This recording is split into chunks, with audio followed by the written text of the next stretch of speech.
All righty. So we're going to dive right into the questions now, starting with the races. So I'll direct this one at Karen and Glenn.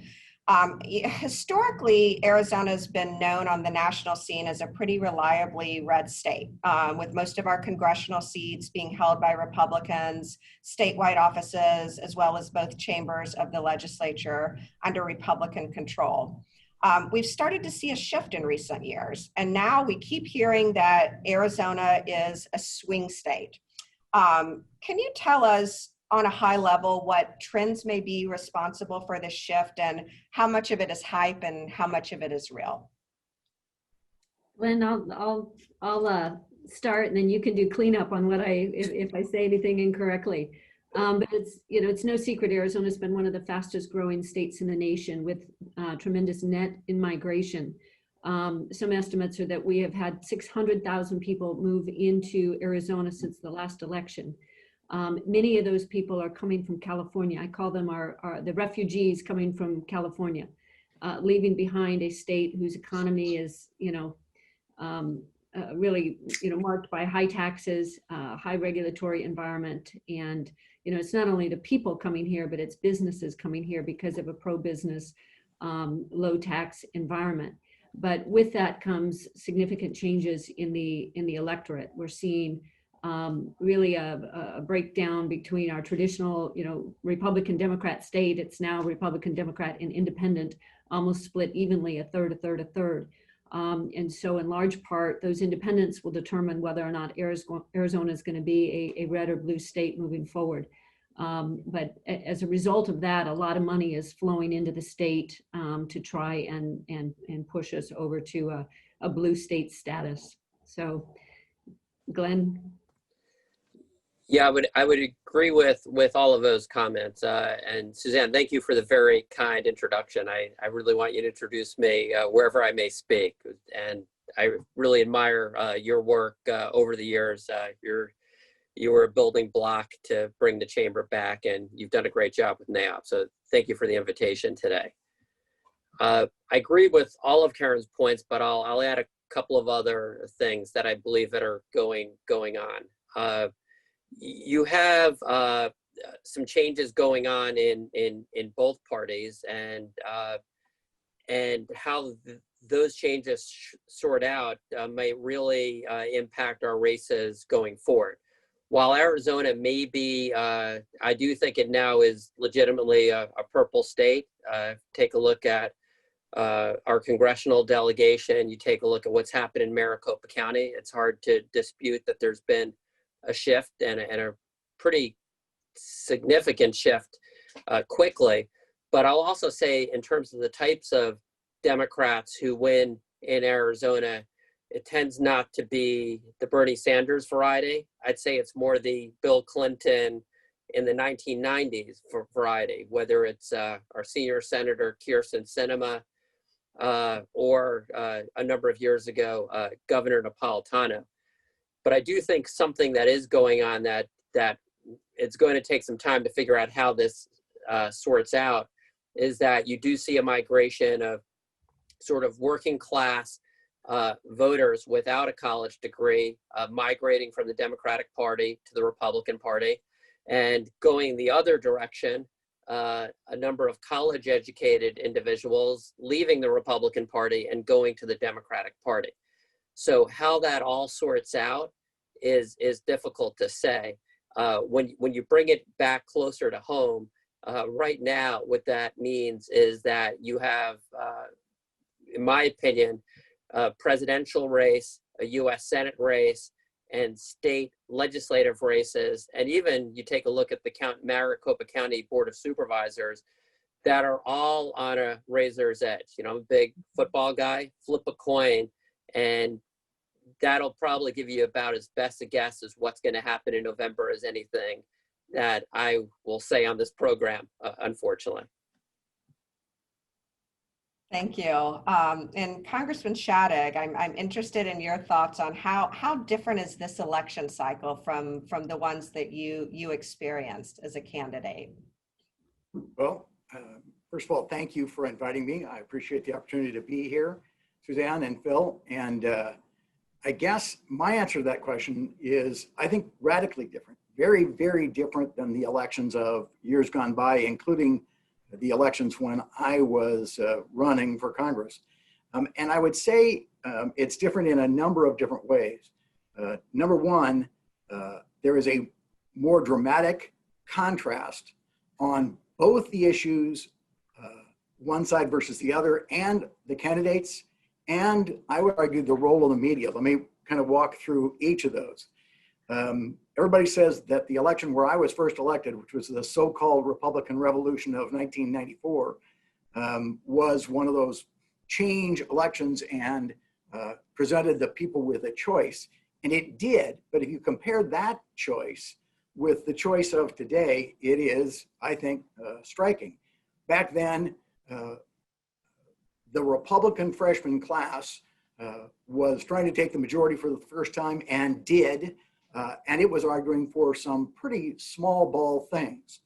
A little bit less spending at the federal level, a little bit less regulation at the federal level, and that contrast between what we had been doing and what we proposed to do seemed stark at the time, and it was called, of course, the Republican Revolution.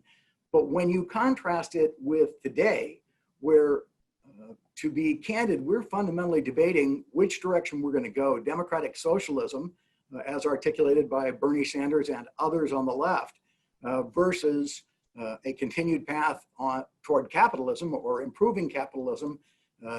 It is a much more stunning contrast, and the directions which we will proceed in, depending upon who win, I think are dramatically different. I would argue, second, that the candidates in this case are very different. Mr. Trump kind of shocked America 4 years ago as the change candidate, the outside Washington candidate, the non-politician. And I will tell you, I went around the country after his election saying, oh, he won't do any of the most dramatic things that he's been talking about. Well, I was proven dead wrong. And I remember doing those discussions in front of various groups for my firm and others and saying, no, no, no, no. They won't actually build a fence. You know, they can't actually afford a fence, so they won't build a fence. And guess what? They're building a fence. So I would argue that he is a very controversial figure, and his personality, one can argue, is in fact the only issue in the race. It clearly divides some people who simply cannot accept his personality or his style or his personal conduct, and those who say, well, now wait a minute, yeah, some of those things bother me, but I'm more worried about what he has and his administration has accomplished. And you look at more jobs for minorities and lower taxes and a whole series of things, including in foreign policy, where some people say, oh, he doesn't even understand foreign policy, and yet there is a whole list of accomplishments. By contrast, and I think we'll see this tonight in the debate, Mr. Biden, Vice President Biden, has been, in this race in particular, very low key, not scary, not kind of driving people away, kind of a safe path. So look, it's all right to hand power to Vice President Biden. After all, things will be less controversial. The last place where I would argue the election is dramatically different in the past, and that is the role of the media. Never in my lifetime has the media been so all in for one candidate. You can go back to the Goldwater race and say, well, it was pretty clear where the media was with respect to candidate Barry Goldwater and the changes he proposed, but it was nothing like the all-consuming media advocacy on one side that we're seeing today. So I would say there are stark contrasts, and it is a very different election than we've seen in the recent past.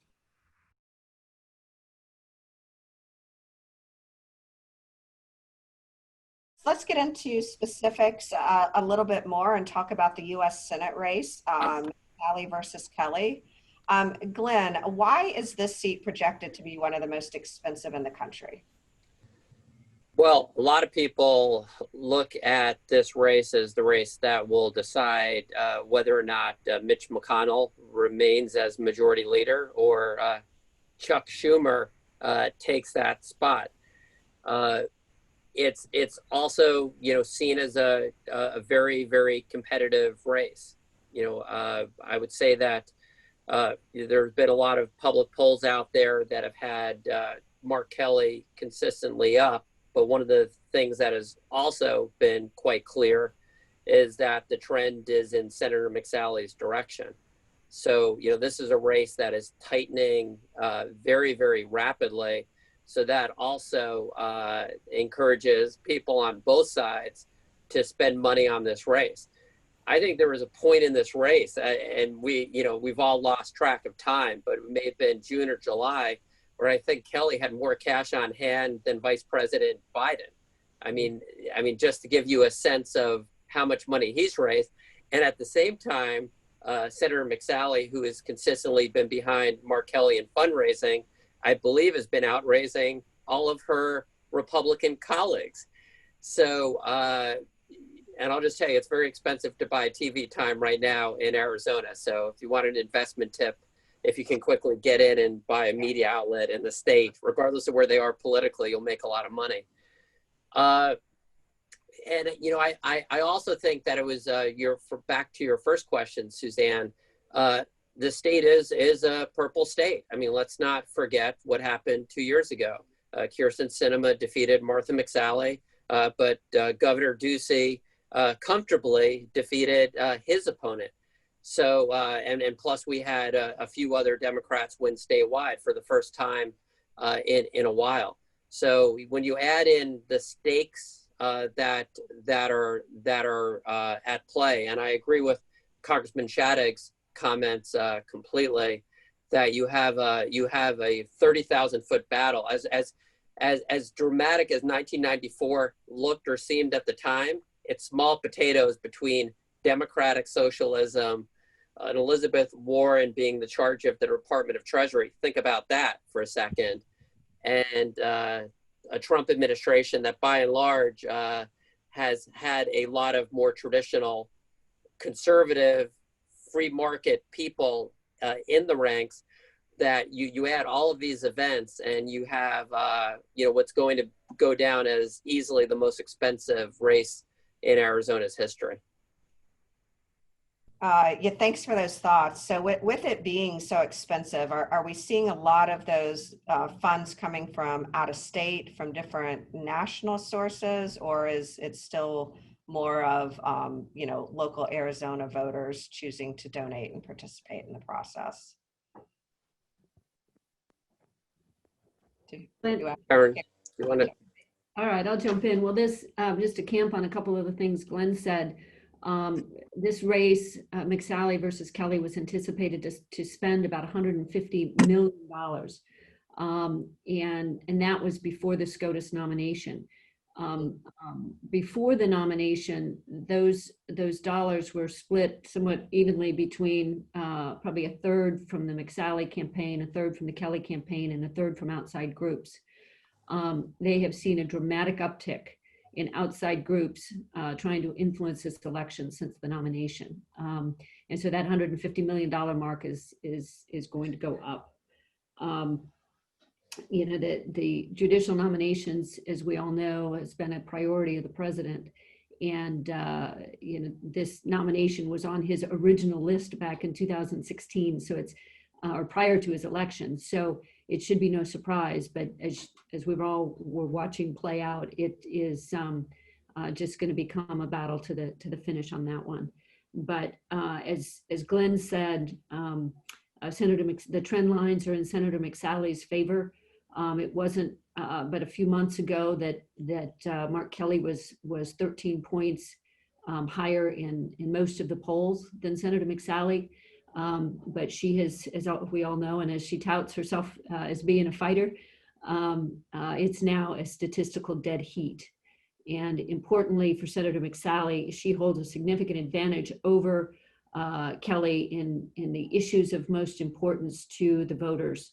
And in some cases, in particular on border security and immigration, she holds about a 25-point advantage. On taxes, on families and small businesses, she holds a 10-point lead. On healthcare issues, she holds over a 10-point lead. And so the issues that really matter most to the voters are in her favor. So it would be quite a comeback if she pulls this off, but the trends are going in her favor. And Suzanne, I would add that the last week, the U.S. Chamber and the Arizona Chamber endorsed Senator McSally. She has about a 97% lifetime rating with the U.S. Chamber. And I think one dynamic that'll be interesting is I still consider the best election book ever written, and he knows where I'm going. It's John Shattuck's dad, How to Win an Election. We're in a pandemic, and if you think that Joe Biden has been elusive, I would argue that Martha McSally's opponent has taken that to a new level, both in terms of issues and just being out there. When she ran against Kyrsten Sinema, to Senator Sinema's credit, she was out there. She had 6 years or so of a voting record in the Congress, and the voters of Arizona, and particularly Maricopa County, had a very good sense of her record. This is really, regardless of how this turns out, there is, Congressman Shattuck mentioned a lot of things about the media. One of the things that, to me, of how you play this game is very important as well. And it's, to me, dangerous that you can get into 5 or so weeks into the end of a campaign, and it's still very unclear where a candidate who has a decent chance of winning is on the core issues. And that's the responsibility of the press, in my opinion. Yeah, and to that point, the issue that's really hurt Kelly is the China issue. Senator McSally has taken a pretty firm stand on China and protecting American workers and interests. And the National Republican Senatorial Committee has really been running some pretty effective ads against Kelly. And for whatever reason, he hasn't really responded. As Glenn said, he's kind of taken the Biden approach and just, being a rather elusive. And it's cost him a 13-point lead at this point.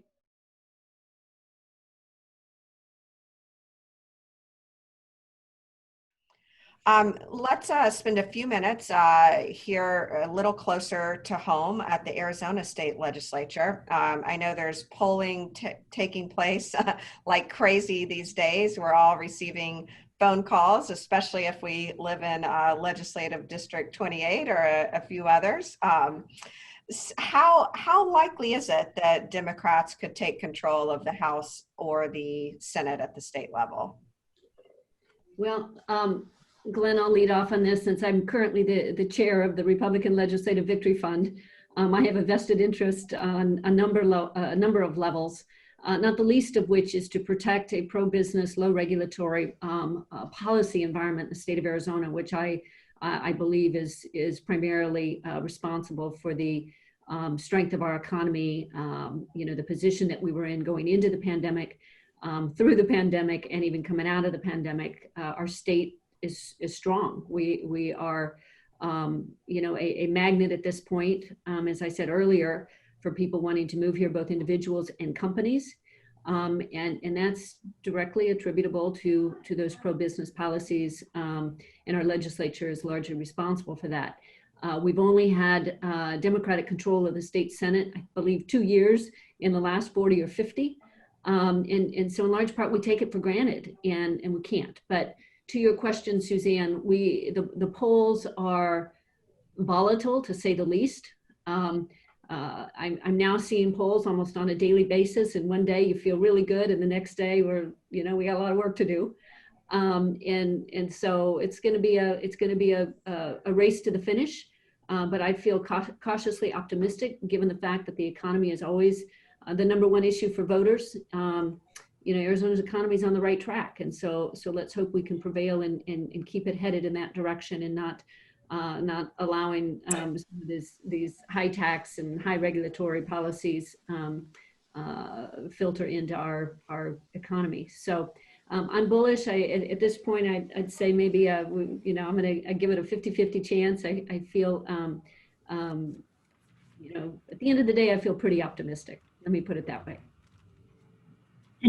Suzanne, governing still does matter. And if you look at the leadership in the House and the Senate, Speaker Bowers and Senate President Fan have been extraordinary leaders, and they have led the state very well in the past couple of years. You start last couple of years ago with the drought contingency plan. It passed basically unanimously. That was a great piece of work, and it ended really this session with a skinny budget that included $55 million or so for COVID-19. There was one point where the state of Arizona had put more money into COVID than the federal government. Obviously, that changed dramatically soon after. But those two have done an excellent job, and they've also conducted themselves civilly. The atmosphere at the Capitol has been, even in this very tense partisan time, has been one where both sides are able to work together.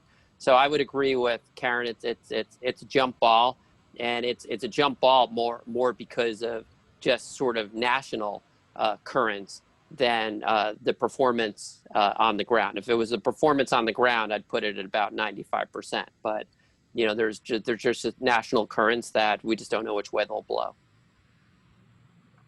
Thanks. Are you able to speak in any way to how changes in the legislature could impact the industry we represent? Karen, maybe that one's for you. Commercial real estate and kind of understanding the type of environment we need to continue bringing projects to the state. Can you speak to how that might directly impact our industry? Yes. Yeah, and as Jim Rounds knows, as well as anybody on this call, the economy and everything that makes up a robust, diverse economy is complicated. It's not just, we'll have the lowest taxes in the country and therefore everybody will come. It's really a recipe, a policy recipe that allows businesses to thrive, and that means, yes, taxes factor into that. The regulatory environment factors into that. And the regulatory environment spills into things like infrastructure and utilities and so on and so forth. So to the extent we can keep our regulatory environment in check, it just makes Arizona an easier place to do business. And then there's other elements that impact that, our education system for one. We already know that the Democrats in the state legislature over the years have attempted to curtail school choice. And yet, when executives are making site location decisions to move here or not, that factors in. It's probably not as high as the tax rate that companies are going to have to pay or some of the regulatory burdens, but it's a factor. And so all these things matter. And again, I think for too many years we've taken for granted the fact that Arizona is a pretty easy place to do business, a pretty welcoming place for people to come. So taxes, regulations, education, and even on the education front, our state has made significant strides. We beat ourselves up all the time about, having such a terrible education system. And we shared the 49th spot on every metric. With 10 or 15 other states. Right. So we're not there anymore. I mean, we have moved up dramatically. We're spending more per student today than ever before. And I have to remind everybody that the Democrats in the legislature, not one Democrat voted to support the teacher pay increase, right? And yet our teachers have enjoyed now, 3 successive pay increases. So are we done? No, we have a long way to go. But the Republican-led legislature has made those improvements, and I think will continue to do so should they have the opportunity to continue to lead. I would say, just thinking about it in a sports type way, we play offense and defense, and we've taken for granted for many years that, one of the things I've been able to say across the country is that next year will be a better business environment in Arizona than the previous year. I can't tell you how much, but it'll be better. And I'll also make a prediction that California will be worse. I can't tell you how much worse, but it will be worse. And then you see these population and business movements. It's not an accident. If there is a takeover, there's a lot of pent-up energy for a whole host of ideas that would be very destructive to every industry in the state. And we're lucky we have a great governor, and Governor Ducey he's a business guy. He would have to get that veto pen out, and I'm sure he would if there is a takeover and the more extreme elements have have the power to advance legislation. But we're in the business of making Arizona more competitive. So our job, and I'll just also say at the chamber, we're the party of business. Our job is to find 16, 31 votes and one to make progress. But I would expect that, just given some of the campaigning that's going on, that there will be some ideas that would seriously advance, that we would have to put a lot of time in to do our best to keep from the governor, even if we felt confident that he would veto it, because we don't want to ever get into a situation where destructive bills are getting that close to the goal line.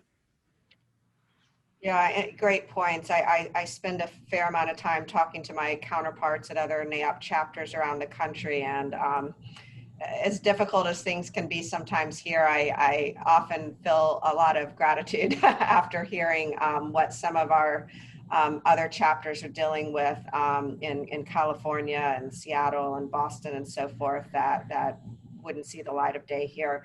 Jim, do you have anything you wanted to add to kind of this policy discussion and any changes we might be looking towards in the legislature that could affect the business environment?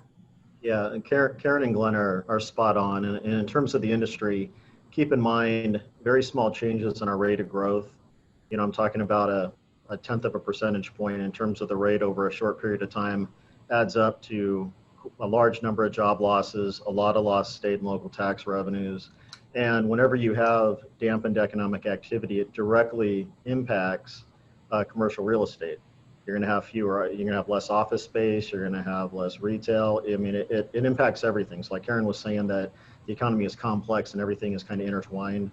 It's the same thing with the real estate components and how it fits in. And so we do need to be aggressive going forward, kind of depending on how the election goes and where public policy preferences are. We're still going to need some kind of a recovery package that needs to focus on addressing anything negative that gets implemented or enhancing anything positive that gets implemented. And I'm still bullish long-term that we still have a chance of having one of our best expansions ever for the rest of this decade, because we've gone from just focusing on a marginal tax cut to regulatory items and everything else. So we've kind of grown up and hit the major leagues in terms of how we do public policy. And I'd hate for us to get sent back down to the minors. And that sports comment was inspired by Glenn, of course.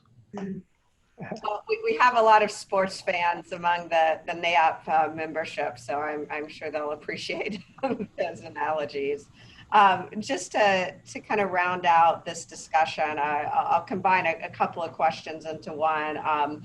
Going back to the Senate, well, it seems that there are a few races that are really in play. It's not every district across the state, but there are a handful that are going to most likely determine what kind of legislature we see in 2021. So can you quickly speak a little bit to that, as well as, again, this question of, are we seeing much out-of-state money coming into these very localized state legislative races, as we're seeing at the federal, U.S. Senate and congressional level? Yes, we are seeing a lot of out-of-state money in some key legislative races, and those districts are pretty well known. There's 4, 5, 6, depending on who you talk to. But just a week ago, Anytown, which is a Michael Bloomberg gun control group, announced they would be putting an additional $1.6 million into 4 races in District 6, 17, 20, and 21. And those are 4 districts that will come up on everybody's list of target races. They had previously committed to putting $1 million into those races. They decided to, for whatever reason, take a pass on 28, which is the hotly contested race with incumbent Kate Brophy-McGee trying to fend off Christine Marsh for that seat. But in those, there's other groups that have been very active for the last 18 months on voter registration and other activities to help kind of set the playing field. And now we're seeing additional dollars coming in, not only on the legislative side, but when we get to the propositions, a lot of money coming in from out of state on the propositions as well. And I can tell you that while those of us in Arizona are raising money, we're raising more money than we anticipated. We're now getting people calling and just saying, I've never given before, tell us where to write checks, because people are appropriately concerned about this election. And while, we're going to be outspent in the legislative races, probably a factor of 2 or 3 to 1, our message resonates. We have the better message. It's a function of being able to get that message to the voters, to the right voters, in the right time. So, we're very bullish on the message. We have to get it to the voters. Thanks, Karen. So just one more topic before we take a few questions from our audience. And I know this is a topic we could spend multiple hours on alone. We won't, but we would be remiss to skip over it. And that's the biggest item on the ticket, the U.S. presidential race. Both President Trump and Vice President Pence have made several trips to Arizona in recent weeks. That may indicate that they see Arizona as a potential pickup for Biden. Can you speak to how likely that would be? I think it's been a while since Arizona has gone blue in the presidential. And then are there specific parts of the state or certain constituencies that are have traditionally voted Republican that may be trending Democrat? Perhaps, as was someone said earlier, due to, I think it was Congressman Shadegg, the personality issues, some of those kind of things. Who wants to take on the big one here? Could I answer that after the debate?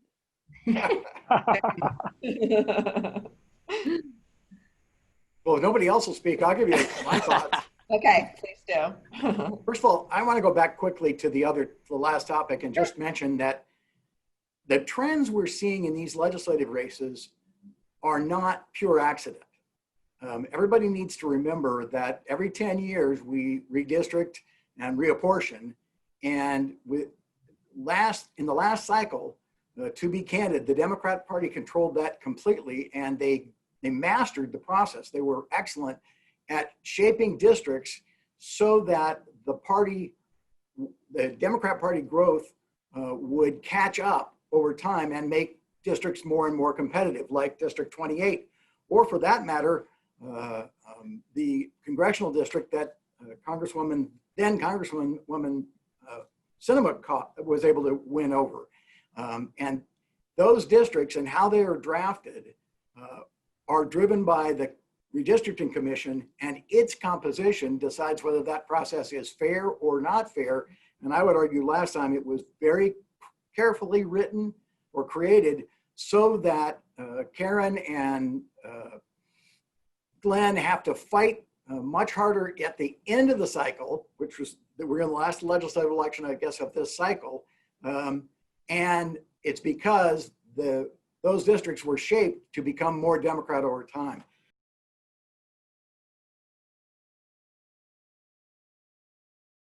I'm going to turn to Jim talk about Proposition 208, the so-called Invest in Ed initiative. I'll just make a couple of quick comments so everyone is aware. NAIOP officially opposed this initiative a while back.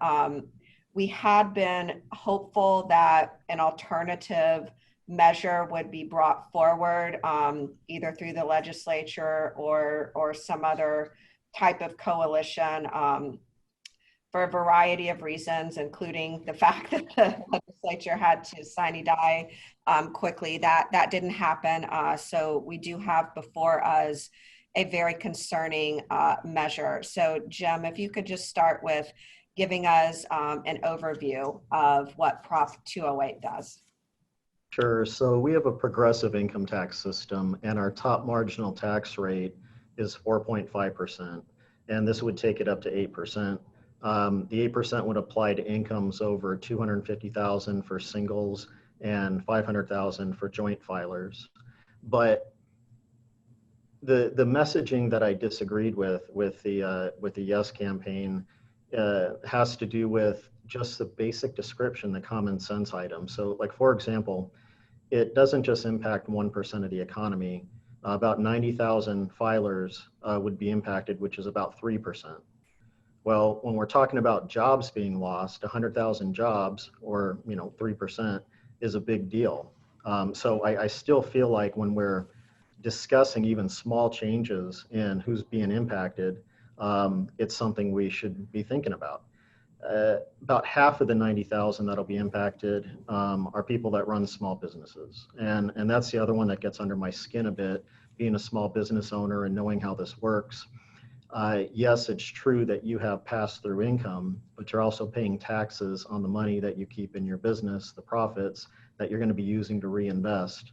And everything, and this goes back to the comment that Karen made earlier, everything impacts a business decision in some way.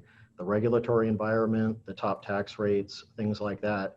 And so this will have an impact on business decisions, and the small business impact is real. It's not, if we just acknowledge that it's just going to be impacting individuals, we're basically saying small businesses don't exist. And so I take offense to that, just because I work very hard for my small business and friends that have worked very hard on their small business. It's a different situation than just being a pass-through employee. We did all the economic modeling on the initiative, and we were very, very generous. We ended up calculating that over a 10-year period, which is about the standard length of time that you look at major measures in public policy, because it takes time to ramp up, that we would lose 124,000 jobs off of the trend that we would be having, which is a very small percent reduction in the rate of growth, but it's still 124,000 jobs. Our upper end, or our baseline range, was close to 260,000 lost jobs, but we didn't want to be indicating the sky is falling. Even the 124,000 lost jobs, that's 2.4 billion over that decade in state and local tax collections. Think about what we could do with some of that money. And we have had opportunities to address this issue. I participated in some efforts. I know Glenn was on one of the groups that, where we were doing some brainstorming. It didn't fully come together, but I still feel like we could put together something that is a little bit more economically pleasing and doesn't have the negative impacts. And so I'm worried about it. Depending on how the election goes, that economic recovery package that we're going to may need to take on a different role. But I'm hoping that we can have another shot at doing this right. Suzanne, I'd like to make a couple of points, and I appreciate all of Jim's points, because his work has just been off the charts important here. And, again, out of the 90,000 filers, half are small businesses. And to go from 4.5% to 8%, to go from one of the most competitive states when it comes to our income tax profile to one of the top 10 least competitive overnight would be a disaster for this state. It's the end of Arizona as we know it. I don't think that's hyperbole. If you had to sum up from this interloper, this guy from New York, if you had to take a look at what's the one word that summarizes our 100 plus year existence in Arizona, it's growth. And if you don't think tax rates and regulatory stuff matters, where did I come from? New York. If you told me at this point in my life that Florida would have more people than New York, I would have said when I was a kid growing up, you're drinking too much concentrated orange juice. But Florida has a lot more people than New York, and that trend continues. So, we talk a lot about reputation in this state. This would single-handedly destroy our reputation as a pro-business state. End of story. The other thing, we talk about some of the things that get underneath your skin. Let's talk about what's gone into education over the last 5 or 6 years. Let's talk about what the groups like NAIOP and Arizona Chamber have fought for. We fought for a 3-year 20% pay increase for teachers over 3 years by the year 2020. That's more aggressive than any other state, and it has moved the meter. And there will also be cost of living increases going into the future. I would suspect well into the future if we don't do something to destroy our economy. No state has increased teacher pay by 20% over 3 years.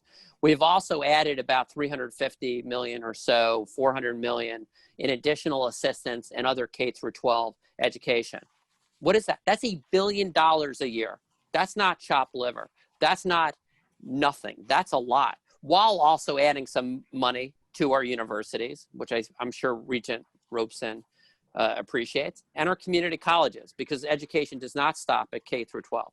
But it's $1 billion at least now of sustained funding, formulaic and you could add some of the other stuff like results-based funding, that has had a real impact. It's been reform and results, which is one of the reasons Arizona's test scores have actually been increasing faster than other states. So this idea that we have been hanging around and not doing anything on the education front is false. $1 billion a year.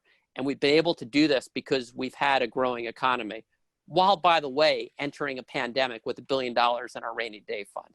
So this has been a well-managed state. And if we don't ruin it, we'll continue to make these investments, and we'll continue to be able to make additional investments in our community colleges and our universities, which are completely neglected by this scheme that is largely funded by out-of-state interests. And to build on something that Glenn mentioned, there were a number of individuals that we interviewed, people that we talked to, that thought that the economic impact was going to be much greater than what we settled on. And so, for example, our rate of growth, one of the first calculations, taking it from 1.7% to 1.6%.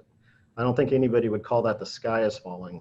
The economic developers said that they thought our business recruitment would decline by 25%. We ended up settling on 15 using a more conservative figure. Very minimal reductions in the wages of the new jobs being created. So we're talking about marginal impacts, still producing more than 100,000 lost jobs, 260 with our baseline.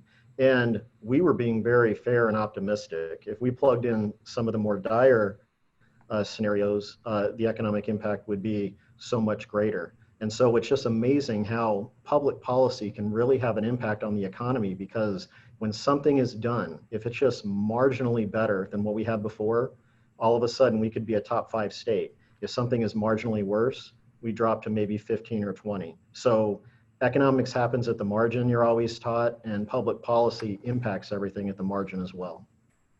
So I couldn't agree more with Glenn and Jim. And I would just ask everybody to ask yourself, when you look at the money that is poured into the state on this issue alone, just to get on the ballot, over $4 million, $4.5 million were spent to get Prop 208 on the ballot. 4 million of it was from out of state. And then if you look at the fact that not one Democrat in the legislature voted for the 20 by 20 teacher pay increase, and you just ask yourself why. And then Glenn also mentioned, you know, the achievements in our just academic rankings. We have had some of the greatest strides and improvement in our academics in K-12 of any state in the nation. And yet we continue to overlook that. And so why? Why are we going to take a step that could be so devastating to our economy?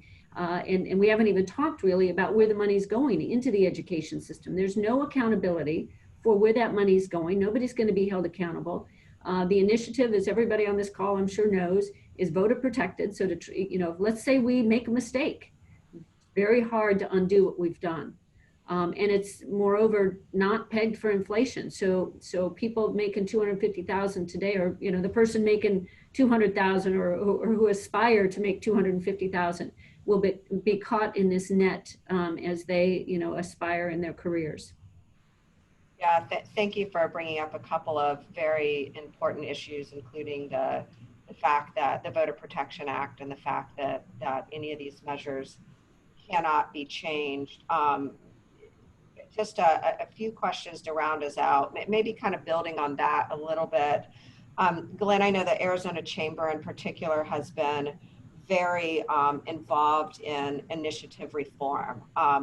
Why are we yet again in the situation where out of state groups are putting forward an initiative and funding it with millions of dollars that could have this kind of impact? Are there particular aspects that allow that to happen here that perhaps couldn't happen in other states? Yeah, great question. We're probably the easiest state in the country to get something on the ballot and the hardest to change. And that makes us a very attractive target. And, I do think we're going to need to, after this election, we're going to defeat 208. I still find it incredible that we're so deep in the campaign and the proponents of this failed to admit that this would be the biggest tax increase in Arizona's history, almost $1 billion, and has zero, not a zilch accountability. It's quite incredible. But I do think we're going to have to look at things like how these things are placed on the ballot in terms of accountability. We've been able to make some changes around the margins on strict compliance and some other things that we thought were important. But, there's just something, again, I feel sometimes uncomfortable saying this as a guy who came here from New York. I'm not John Shattuck, who's been part of the DNA, or Karen, who's been part of the DNA of the state for many, many years. But just think about this for a second, that if California said, hey, I think back when I was living here in the 90s, going to law school, and by the way, Karen did much better than I did for classmates. Willie Brown, who is the Speaker of the California Assembly, said he was sick and tired of Arizona stealing businesses. Just think about that. The mischief you can cause from an out of state. Right now, as far as I can tell, there's nothing that would prevent the state of California or the state of Oregon or any other state to put something on the ballot to quote unquote even things out. And essentially, that's part of what's happened here, where you have an outfit from Portland, Oregon, and think about that for a second. I'm not sure that's where we want to go from a policy direction, that has put something on our ballot, and that has been extraordinarily misleading. So we're going to need to do more, because the Achilles heel for this entire state is this process. We like the fact that there's an opportunity for voters to vote on things and to change the direction of the state. That is a positive for Arizona. What's not a positive is out-of-state interests buying their way on the ballot and trying to mislead voters. Suzanne? Yes. If I might, I'd like to add to what Glenn just said and try to address more precisely your question about why is this happening in Arizona?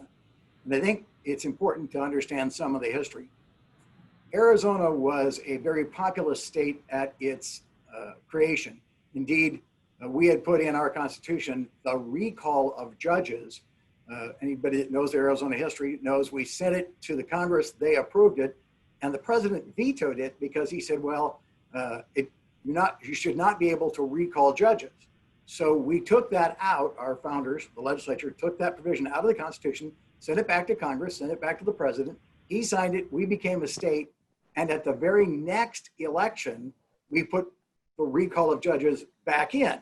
So we're anxious to empower the electorate, but people need to understand what has happened since then. For decades, until the so-called Voter Protection Act passed, the legislature could come in following the passage of any initiative, and in the following year or 2 or 3 or 5 years later, they could address the errors or the flaws. And anybody that's worked the legislative process knows that virtually every major piece of legislation needs to be fixed in the next session or the session or after that or somewhere down the line. When so-called voter protection was pushed through, requiring a 3/4 vote of both houses of the state legislature, and that the measure advanced the fundamental purpose of the initiative, that changed everything. Prior to that, the court had a bias, and the bias was let it go to the ballot, and the legislature can fix it later. The court has not caught up with the times, and quite frankly, this election cycle, worse than any other, proves that. In this case, both Proposition 208 and Proposition 207 were allowed to go to the ballot even though they did not meet what Glenn referred to, which is strict compliance. The legislature wrote a reform measure saying, look, if we're going to make it that hard to change initiatives, then we should require the proponents of an initiative to, quote unquote, do it right.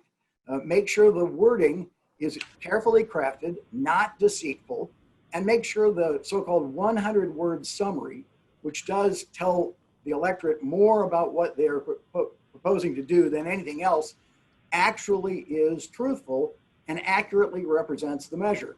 In the case of Prop 208, the trial court judge wrote what I think was the best opinion in this cycle, saying why 208 should not go to the ballot.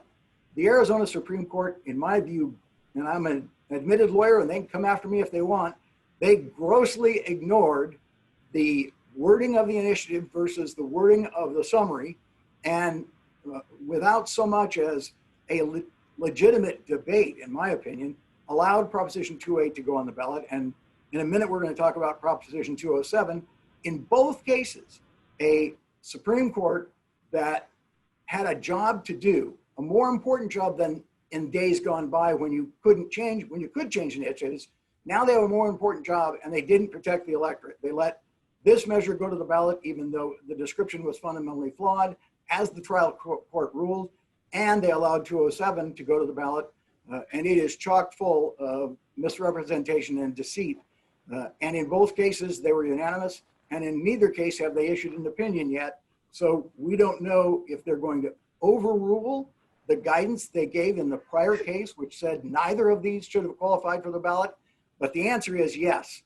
By passing the voter protection initiative, making it impossible, virtually impossible for the legislature to change the law after an initiated matter has passed, they've made us the target for bad legislation created by initiatives under Arizona's current weak law. And the legislature needs to fix that and fix it soon. Really, really important points. So we're getting to a little over 10 minutes left. Let's round out the discussion on 208 quickly, and then make sure we have some time left for 207. Jim, quick question for you. You spoke a lot about the analysis you had done collectively on job losses. Have you had the opportunity to dig any deeper and see what might be the impacts on demand for commercial real estate as a result of 208 if it passes? We have, and I don't have the exact numbers in front of me, but keep in mind every job loss comes from a particular category, and we actually modeled it not just for a generic class of jobs. We tried to figure out all the industries that would be impacted by the reduced economic activity. So we're able to show that it impacts restaurants, waiters, it impacts barbers, it impacts everybody. It's not just a wealthy, it's not just a wealth tax, it's a negative economic consequences on everybody. But we can share those numbers. And when the economic numbers are significant, there's going to be significant commercial impacts as well. And this is at a time where, we're struggling with restaurants staying afloat. Part of a recovery package has to be getting those entrepreneurs to be entrepreneurial again.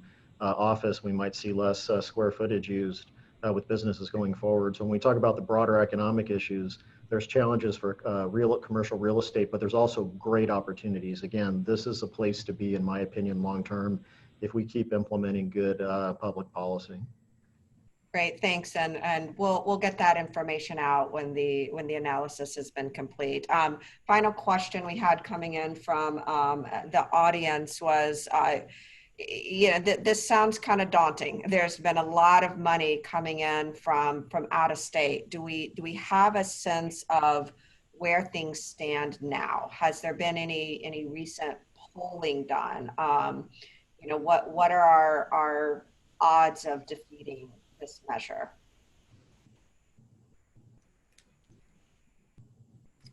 Well, the odds are good. I mean, it's certainly there's a lot of money on the pro 208 side, but there's a lot of money on the anti side as well. And again, I take it as a good sign that the 208 folks, for whatever reason, are not advertising what this does. They're not advertising that this is an enormous tax on small business.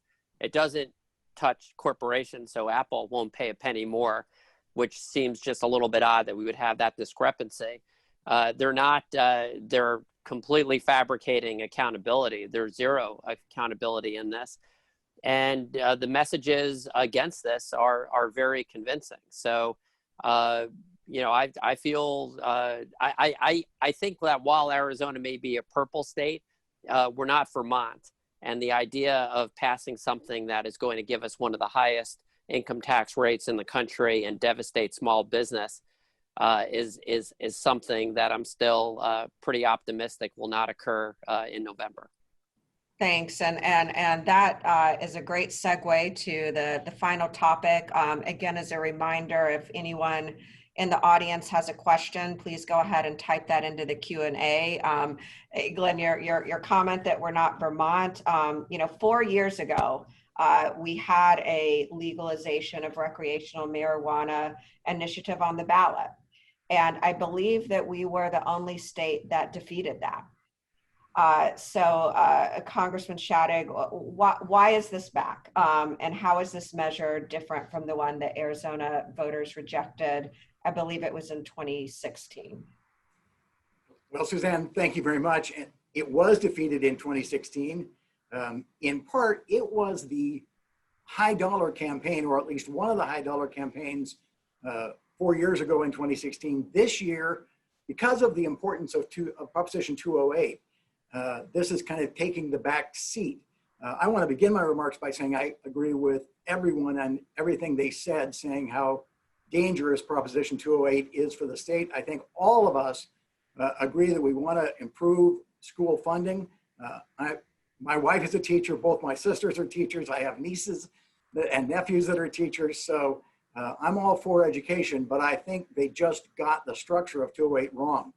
That said, I have taken on a task of trying to help defeat Proposition 207. And I hope every time you see a no on 207, you think no on 208.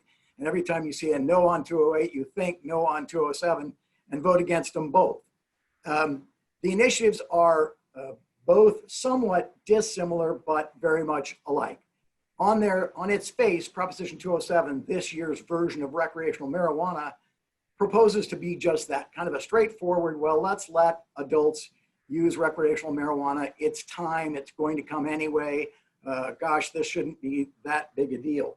And they're kind of downplaying this and saying that Arizona is behind the times in this particular area, has led those of us that are opposing this initiative to look at some of the detail and to try to make people aware that if you read it carefully, this initiative is about a lot of things other than a straightforward recreational marijuana initiative. In my effort to help in this effort, I put up this document, which I hope you can read, but you can't. If you can't, it says recreational marijuana, even if you think you may favor the idea, don't vote for Proposition 207. And it says, here it says Proposition 207 is not what its proponents claim.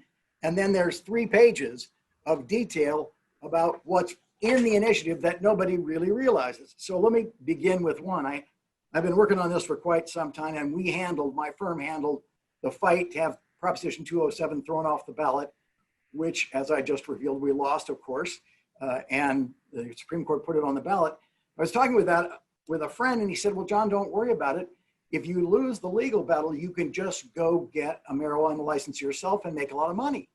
And I said, his name was Dave. I said, Dave, that proves you haven't read the initiative, because the first outrageous provision of the initiative is that it gives a monopoly to the current holders of medical marijuana licenses.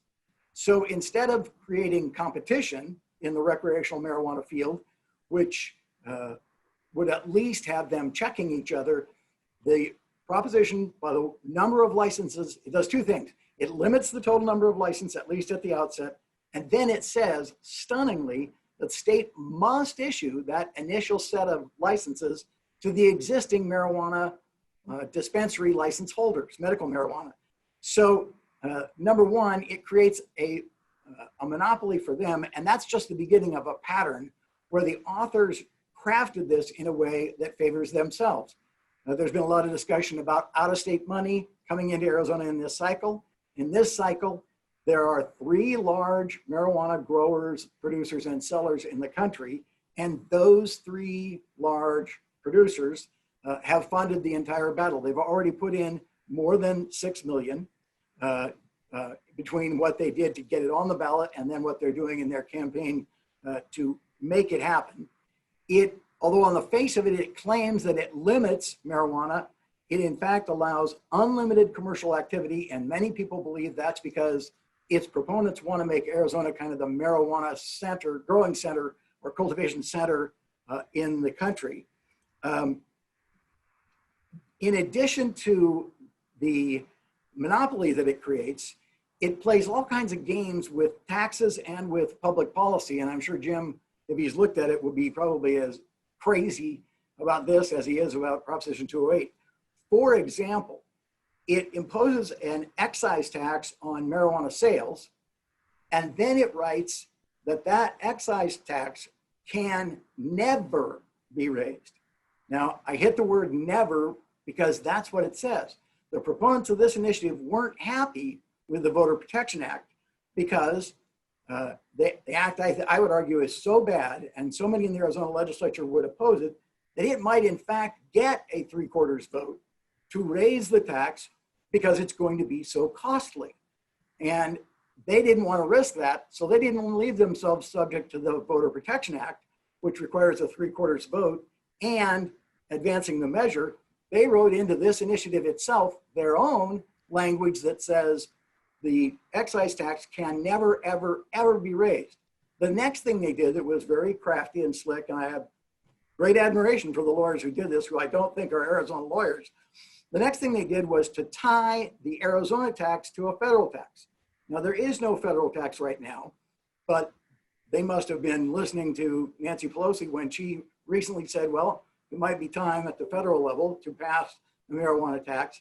And they linked it so that if the Congress decides to enact a marijuana tax, and trust me, I know congressmen always want more taxes to pay for more goodies to buy themselves back into office. As the federal tax goes up, the Arizona tax goes down. If the federal tax were ever to hit a mere 14%, combined with the state tax of 16%, that would be 30. And at that point, the Arizona tax disappears automatically. No vote of the legislature. And yet, the cost of the program and the program itself would have to go on. So Arizona would be running the program, this marijuana program, and funding all of the supervision of various marijuana dispensaries and licensees. But if there were a federal tax, Arizona would collect zero, which means they got to go somewhere else for the revenues to do it, which I'm sure your members would say, well, wait a minute, they're going to come after us. And they're going to raise our taxes to run this program because the marijuana program can't be changed. There are lots of other bad things in it. Kind of the biggest sales item that the proponents have is, oh, this is a windfall for money. You might go around town and you'll see a vote yes on Prop 207, more money for government spending. Well, in point of fact, the states that already have adopted recreational marijuana wind up, I didn't think this is true for all of them, spending more money on running the program and the social services and counseling and treatment they have to spend than the revenue ever produces. A study in Colorado showed that for every $1 in marijuana tax revenue Colorado raises, it spends $4.50 to run the program and provide the services. There are a lot of other kind of cats and dogs which make it a bad idea. For example, it lowers the penalty for possession and use by minors. Why do we need to do that? It makes it more difficult for employers to fire employees because of marijuana drug use or to refuse to hire somebody with a proven record of marijuana drug use. It makes it, interestingly, in terms of being deceitfully written, there's a point in the initiative where it says point blank, cities and counties, actually calls them localities, may prohibit marijuana sales under this act. And then a little further down in the small print, so to speak, it says, well, you can prohibit a recreational marijuana dispensary in your community, but only if you have already prohibited a medical marijuana facility. Well, as everybody knows, Arizona has had medical marijuana for a long time, and there are advocates for that who say it really does help So virtually all of the counties and cities in Arizona, at least those of any reasonable size, including lots of small towns in rural locations, have already approved medical marijuana. And the authors of this initiative very cleverly said, oh, well, if you've already approved medical marijuana, while we said you could prohibit recreational marijuana, we didn't mean it, we're taking it back. Kind of the last one that I'll summarize just in terms of kind of the economic focus of this discussion, the day I agreed to help this group, I went to get a haircut and I was discussing with my barber and I said, this is what I was going to do. And he said, oh, I'm going to vote for that. And I said, really, why? And he said, well, because we need the money. So when I learned more about it, I went back to him and said, yeah, we need the money, except it's actually going to cost us money. And then when I learned that it takes, every 2 or 3 weeks, I got to get a haircut, went back to him the next time and said, oh, by the way, I've been working on this. On your issue of, we need the money, what you need to know is the authors of the program have carefully written it so that the only people that get a recreational marijuana license, at least at the outset, are those that already have a medical marijuana license. And he said, oh my gosh, these people are too cute by half. The court had a chance to look at how deceitful the 100-word summary was and chose simply not to do that in any meaningful way. So it's a stealth issue. It's low dollar. 4 years ago, the governor made it his #1 issue and millions were spent. And he did a lot of the fundraising. Now, and I would say rightfully so, he's more concerned about the economic damage of 208. So we're having to raise the money on our own. But it is an important fight. It is not a simple, straightforward measure that is reasonably written or fairly written. All right, thank you, John, for all that information. I know we are getting to the end of our time now, so we'll just quickly wrap. Similar to on 208, any polling on how 207 is doing, chances of it being defeated or being enacted? Do you have a sense for that? There actually is very encouraging polling, and I'm a skeptic about polls like I guess we kind of all are, but during the summer, the polling showed support for recreational marijuana, and this is before people learned kind of what the detail is below that, was at roughly 60 to 62%. And many people thought, look, time has come for a reasonable recreational marijuana proposal, and the numbers seem to show that. In the last 3 weeks, there have been 2 polls that have come out on this issue, and both are very encouraging for those of us who think that at least this initiative is a bad idea. One of them shows the pro-recreational marijuana side only above the anti side by 1%. And the other one, done by a national firm, not an Arizona firm, shows that support for recreational marijuana now that people are learning some of the details on the inside and some of the provisions, making, for example, it makes it harder to convict somebody of marijuana DUI. So we're making our streets less safe. They say support is now topped out at 47%.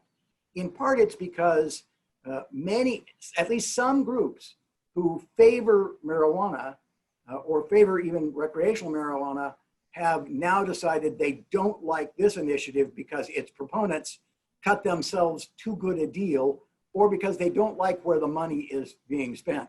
So we who are opposing it are more optimistic now than we ever have been. That doesn't make it any easier to raise money. And like Karen, I'm doing that every day for this cause. So we'd love to have your contribution, but the polling is encouraging. All right, well, thank you all. We're a little past our 10:30 time, so I appreciate everyone joining us today and for the majority of the attendees sticking with us. I know a few had to drop off. Important elections. I want to thank again our sponsors, Arizona Commerce Authority, Commercial Executive Magazine, and Colliers. And Phil, I'm gonna give it back over to you if you want to make any closing comments before we let everyone go. We're short on time, so I'm just going to echo your thanks to everyone. Panelists, you're all brilliant. Thank you very much for all of your comments, and I learned an awful lot. And members, we recorded this, and we'll make sure it's made available to our membership, because I don't think anybody should go into this election without listening to what this panel of experts said.